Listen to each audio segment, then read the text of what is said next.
The federal government says the state of Colorado owes them around $6 million.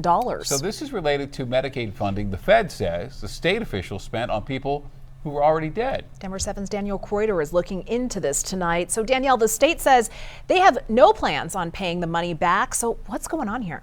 Well, Jessica and Shannon, just as a refresher, I want to walk you through how Medicaid services are funding. It comes partially from the federal government and the state government. The state is then able to give payments for each Medicaid recipient to Medicaid managed care organizations, or MCOs. States can and do ask for federal reimbursement for that money.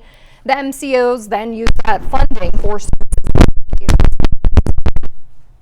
So in a recent audit of those payments, the Office of Inspector General found more than 127,000 payments were made on behalf of Medicaid recipients that the state did not have in their system as deceased, but the Social Security Administration did.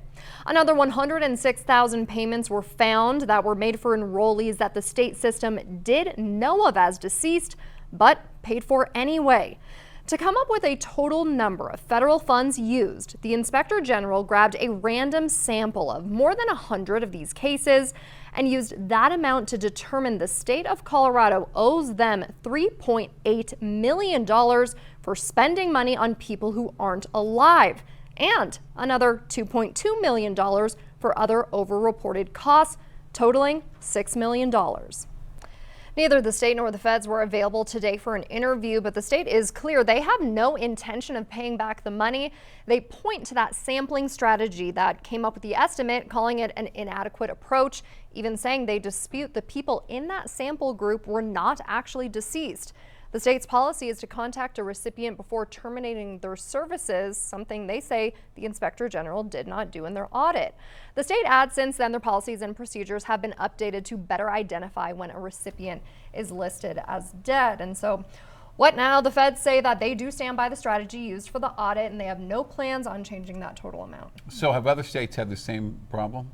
Now, through these audits, issues like this have been revealed for states going back to at least 2016, and some states have paid the federal government back. Take a look.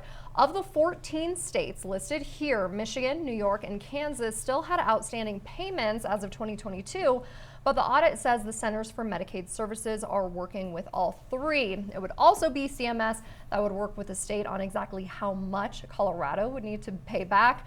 That could take another 2 to 3 years, though. All right, reporting in the studio for us tonight, Danielle Kreuter. Thank you, Danielle. Thanks, Jen.